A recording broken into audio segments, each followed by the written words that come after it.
साथियों, तुला लग्न की इस जन्म पत्रिका में यदि संतान पक्ष की हम बात करें तो संतान के लॉर्ड शनिदेव बनते हैं, जो कि पंचमेश है। यदि इस जन्म पत्रिका में शनिदेव लग्न में ही विराजमान हो जाते हैं तो ऐसी संतान इस जातक के लिए भाग्योदय कारक साबित होती है। चहुं ओर से तरक्की संतान के बाद ही व्यक्ति करता है। यदि शनिदेव स्वयं स्वग्रही होकर के पंचम भाव में ही विराजमान हो जाएं तो ऐसी संतान होने के बाद में इस जातक का अपने जीवन साथी के साथ में दांपत्य प्रेम बढ़ता ही चला जाता है।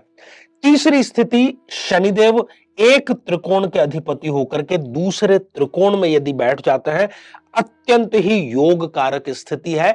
इस संतान की प्राप्ति के बाद ही जीवन जो है वो सही मायनों में जीवन हो पाएगा और सारी सुख सुविधाएं, व्यापार वृद्धि, आनंद और मंगल इस संतान के बाद में जातक अवश्य प्राप्त करता है।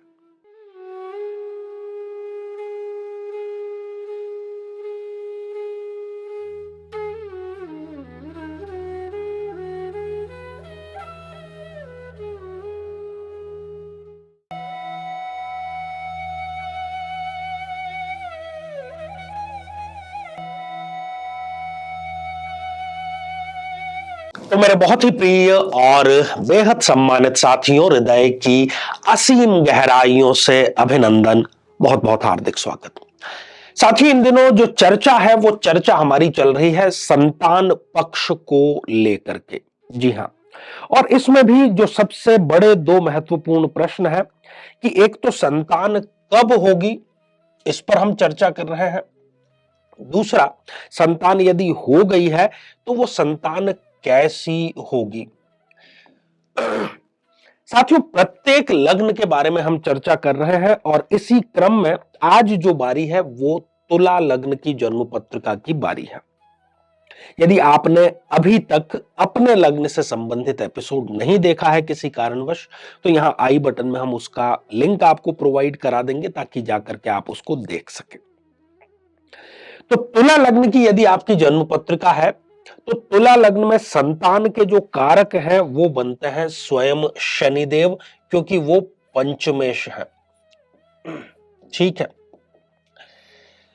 तो शनिदेव की स्थिति इस बात पर बहुत बड़ा प्रभाव प्रदान करेगी कि संतान कब और कैसी आपके होने वाली है। एक और बात, क्योंकि ये प्रश्न संतान का है, इसलिए पति और पत्नी दोनों की जन्म पत्रिकाएं होनी चाहिए। ये बात सही है, इसमें कोई दो राय नहीं। परंतु इस विशेष शोध के अंतर्गत हम केवल किसी एक जातक, चाहे वो स्त्री है या पुरुष है, उसकी जन्म पत्रिका के माध्यम से भी इन दोनों प्रश्नों को आसानी से जान सकते हैं, हल कर सकते हैं। जिस जिस ग्रह की यहां पर मैं अभी चर्चा करूंगा, पहले शनिदेव की, फिर विभिन्न ग्रहों की, उसमें आपको एक चीज जरूर देखनी है कि कोई भी जो ग्रह है वो यदि 0 डिग्री का आपकी जन्म पत्रिका में है या 1 डिग्री का है या 28 या 29 जैसी अंतिम डिग्रियों का है तो वो आपको रिजल्ट प्रदान करने की स्थिति में नहीं है। इसलिए फिर वो सारी बातें जो हम करेंगे वो आप पर लागू नहीं हो पाएंगी। तो साथियों, सबसे पहले ये चर्चा कर लेते हैं कि इस जातक को संतान योग कब बन रहा है। चिंता का विषय हो जाता है जब 2 या 2 से अधिक वर्ष विवाह के हो जाएं और संतान उत्पन्न न हो पाए। तो सबसे पहली स्थिति यही है साथियों कि जब भी इस जातक को शनिदेव की पंचमेश की दशा, अंतरदशा आएगी, इस जातक को वो संतान सुख अवश्य प्रदान करेगी। और ये कब आने वाली है, आप अपनी जन्म पत्रिका देख करके स्वयं इसका पता लगा सकते हैं। दूसरी स्थिति यह है कि इस पंचम भाव में, जहां पर कि आप 11 नंबर का अंक लिखा हुआ देख रहे हैं, यदि कोई भी ग्रह विराजमान है, वो कोई भी ग्रह हो सकता है, सूर्य हो सकता है, चंद्र हो सकता है, मंगल, राहु, केतु, कोई भी, तो जो यहां पर विराजमान है उस ग्रह की दशा, अंतरदशा में इस जातक को संतान प्राप्ति की प्रबलतम संभावनाएं होती है। तो दूसरा सिद्धांत यह हो गया कि पंचम भाव, 5th हाउस में जो ग्रह है की दशा या अंतरदशा, ठीक है।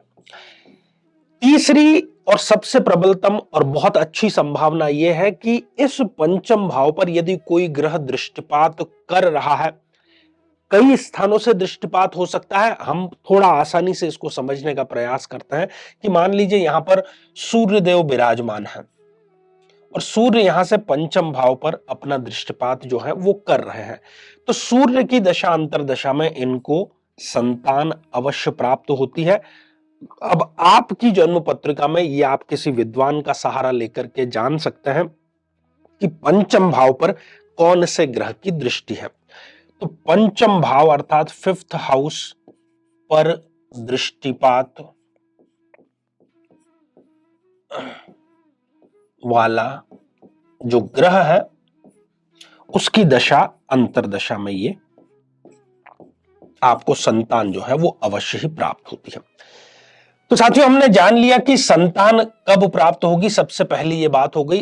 अब हम आते हैं कि संतान जो है वो कैसी आपको प्राप्त होगी।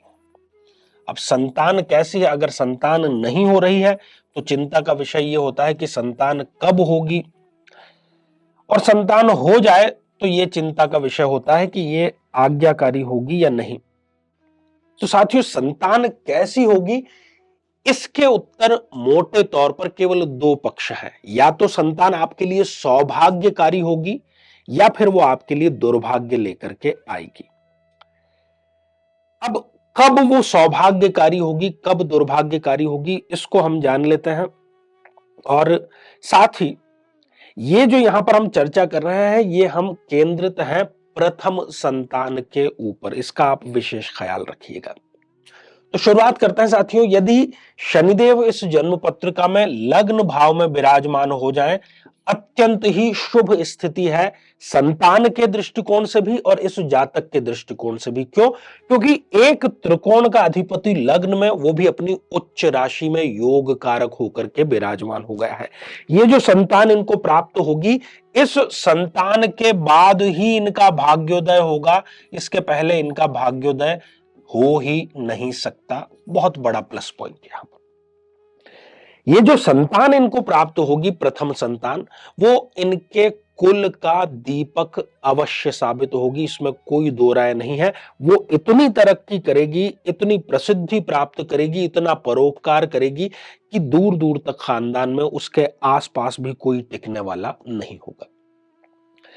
साथियों, ये तो सौभाग्य। अब देखते चले जाते हैं कि कहां कहां पर सौभाग्य और कहां कहां पर दुर्भाग्य की स्थिति निर्मित होती है। साथियों, यही शनिदेव जो कि पंचमेश है इस जन्म पत्रिका में, यदि द्वितीय भाव में विराजमान हो जाए तो इनकी जो प्रथम संतान है वो एक औसत दर्जे की होगी। हालांकि वो धन और संपत्ति कमा तो जरूर लेगी, परंतु वो अपने ही कुटुंब से बैर रखने वाली होगी, अपने ही कुटुंब के सिद्धांतों के विरुद्ध जाने वाली होगी। तो इस प्रकार की संतान कोई भी नहीं चाहता है, यह स्थिति। तो मैं इसको दुर्भाग्य की श्रेणी में ही रखता हूं। साथियों, तीसरी जो स्थिति है वो पंचमेश शनिदेव यदि तृतीय भाव में विराजमान है इस जन्म पत्रिका में, तब भी ये स्थिति बिल्कुल ठीक नहीं है, क्योंकि ये भाव उतना अच्छा नहीं है जितना कि अच्छा इसको होना चाहिए। तो ये क्या क्या स्थितियां यहां पर उत्पन्न कर सकते हैं? ये जो संतान आपको प्रदान करेंगे, वो संतान दुर्भाग्य कारक, वो संतान उद्दंड, वो संतान स्वच्छंद जीवन जीने वाली और माता पिता की आज्ञा का उल्लंघन करने वाली साबित होती है। इसलिए ये भी हम एक दुर्भाग्य की श्रेणी में रखेंगे। साथियों, यदि इस जन्म पत्रिका में शनिदेव स्वयं पंचमेश होकर के चतुर्थ भाव में, सुख भाव में विराजमान हो जाए, बहुत ही उत्तम स्थिति, जितनी तारीफ की जाए उतनी कम है। इस संतान के बाद ही आप अपना घर, अपनी गाड़ी और ऐश्वर्य के वो सारे साधन जो कि एक व्यक्ति सपना देखता है कि उसके पास में भी ये सारे भौतिक सुख हो, तो इस संतान की प्राप्ति के बाद ही आपको वो सारे के सारे जो सुख हैं वो अवश्य मिलते हैं, और वो स्थायी रूप से मिलते हैं, क्योंकि शनिदेव स्थायित्व के कारक हैं। साथी, आगे बढ़ते हैं और आगे वाली जो स्थिति है वो भी बहुत ही सुंदर और अति उत्तम स्थिति है। साथियों, यदि इस जन्म पत्रिका में शनिदेव स्वयं पंचमेश होकर के पंचम भाव में ही विराजमान हो जाएं, इस संतान की प्राप्ति के पश्चात आपको कुछ ही महीनों में कहीं ना कहीं से आकस्मिक धन योग जरूर मिलता है। पति और पत्नी के बीच में जिसको कि हम दाम्पत्य प्रेम कहते हैं, उस दाम्पत्य प्रेम को ये बढ़ाने वाला संतान जो है वो साबित होता है। बहुत अच्छी और ये सुंदर स्थिति यहां पर स्पष्ट रूप से हमें देखने को मिलती है। भाग्योदय कारक स्थिति, और ये भी कोई ना कोई ऐसा कार्य जरूर करता है जो कि एक मील का पत्थर आपकी जिंदगी में साबित होता है। साथियों, यदि शनिदेव इस जन्म पत्रिका में इस छठे भाव षष्ठ भाव में विराजमान हो जाएं, ये स्थिति बिल्कुल ठीक नहीं कही जा सकती। जो पहली संतान होगी वो घर में रोगों को वृद्धि करने वाली होगी। हालांकि शनि योग कारक है, परंतु वो गलत भाव में बैठ गए हैं। तो संतान के आगमन के पश्चात घर में कोई ना कोई बीमारी सदैव बनी रहेगी। बीमारी पर होने वाला जो खर्च है वो बढ़ता चला जाएगा। खासतौर पर गठिया से संबंधित, मोटापे से संबंधित, किसी प्रकार का ट्यूमर, या बहुत अगर शनि की स्थिति खराब है तो कैंसर तक की स्थिति परिवार के किसी व्यक्ति को होते हुए देखी गई है। इसलिए यह स्थिति बिल्कुल भी ठीक नहीं कही जा सकती। साथियों, यदि इस जन्म पत्रिका में शनिदेव सप्तम भाव में विराजमान हो जाते हैं, यह स्थिति भी बिल्कुल ठीक नहीं है। इस संतान के होने के बाद में पति और पत्नी के बीच में तलाक जैसी स्थितियां निर्मित हो जाती हैं, तलाक जैसी। और यदि वो समझदारी से काम न लें तो ये जैसी को छोड़ करके तलाक एग्जैक्टली होने की प्रबलतम संभावना हो जाती है। ये भाव भी ठीक नहीं है। शनिदेव यहां पर नीच राशि के हो गए हैं, इसलिए ये पति और पत्नी के बीच में प्रथम संतान के बाद में तलाक जैसी स्थितियां, सेपरेशन जैसी स्थितियां, विवाह विच्छेद कराने का कार्य करता है। साथियों, यदि इस जन्म पत्रिका में शनिदेव अष्टम भाव में विराजमान हो जाए, यह भी स्थिति बहुत अच्छी नहीं कही जा सकती। इस संतान को प्राप्त करके आप खुश अवश्य हो जाएं, परंतु यह संतान ऐसा देखा गया है कि 16 प्लस आयु, 16 वर्ष की आयु कोई बहुत बड़ी आयु नहीं होती। किशोरावस्था का एंड और यौवन की एक प्रकार से शुरुआत की एक दहलीज ये होती है। तो इस उम्र से ही ये किसी न किसी प्रकार का व्यसन, या जिसको हम नशा कहते हैं, उसकी शुरुआत कर देता है। और शिकायतें इतनी ये लेकर के आएगा कि माता पिता के जो नाक में दम करने वाली जो बात कहते हैं वो ये अवश्य ही कर देता है।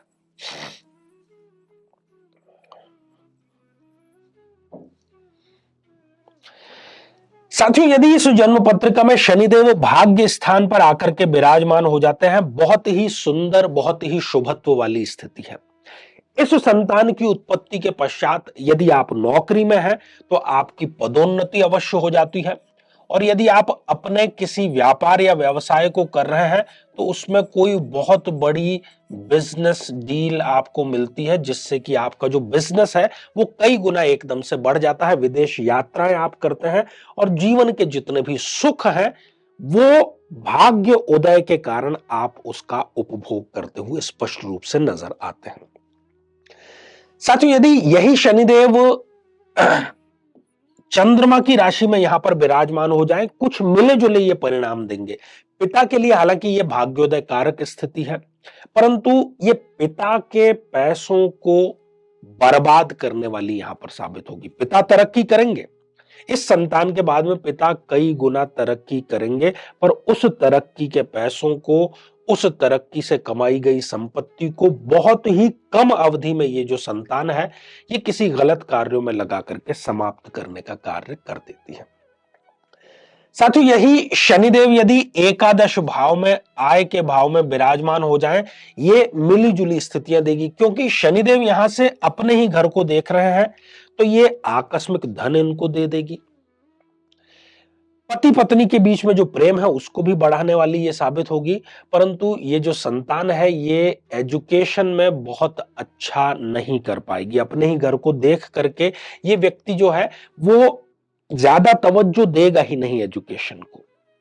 ये मिला जुला परिणाम यहां पर हम देख रहे हैं। और अंतिम तौर पर यदि शनिदेव 12th हाउस में विराजमान हो जाए तो ये स्थिति बिल्कुल भी ठीक नहीं है। ऐसी जो संतान है वो वृद्धावस्था में अपने माता पिता को कष्ट देने वाली, उनको उलाहना देने वाली कि आखिर आपने जीवन में हमारे लिए किया ही क्या है, ये साबित जरूर होती है। तो साथियों, श्रृंखला ये हमारी आगे भी जारी रहेगी और आज के लिए केवल इतना ही कुंडली के माध्यम से। अब समय हो चला है आप लोगों के कमेंट्स को शामिल करने का। जीवन में किसी समस्या का सामना कर रहे हैं, जैसे कि शादी में देरी होना, पति पत्नी में मनमुटाव या तलाक तक की नौबत आ जाना, संतान का प्राप्त न हो पाना, नौकरी या धन प्राप्ति में बाधा आना, जीवन के प्रत्येक क्षेत्र में किसी न किसी प्रकार की बाधा आना, तो आज ही अपनी जन्म पत्रिका का संपूर्ण विश्लेषण करवाएं और पाएं समस्या से सदैव के लिए मुक्ति। तो साथियों, पहला ही जो कमेंट है ये हमारे नियमित दर्शक शकुन शरण जी का है। आदरणीय आचार्य जी, सादर प्रणाम। आचार्य जी, सिंह लग्न व राशि के स्वामित्व वाले अद्भुत अलौकिक शक्ति वाले होते हैं। आपके स्नेहाशीष से पल पल पल्लवित रहूं ऐसी कामना करते हैं। अनंत कोटि नमन, चरण स्पर्श व वंदन स्वीकार करें। आशीर्वाद आपको। साथियों, अगला जो कमेंट है वो माय क्रिएटिविटी इस आईडी से आया है। प्रणाम गुरुजी, क्या 13वें या 14वें दिन भी शुरू कर सकते हैं? जी नहीं। साथियों, अगला कमेंट जो है वो आशिया पाल गुरुजी, तुला लग्न की भी बनाए, अगर पंचमें शनि 0 डिग्री का हो तो क्या करें? तो आज तुला लग्न के बारे में ही हमने चर्चा की है और पंचमें शनि यदि 0 डिग्री के हैं तो वो आपको रिजल्ट प्रदान नहीं करेंगे। उसमें जो फिर अंतरदशा चल रही है वो ही आपको रिजल्ट प्रदान करेंगे। और आपको चाहिए कि आप शनिदेव पर सरसों के तेल का अभिषेक नियमित रूप से करें ताकि जो 0 डिग्री है उसको थोड़ा सा बल मिल सके। तो साथियों, आज के लिए केवल इतना ही और इसी मंगल कामना के साथ में कि आप सभी स्वस्थ, समृद्ध और शांतिपूर्वक जीवन व्यतीत करें। नमस्कार।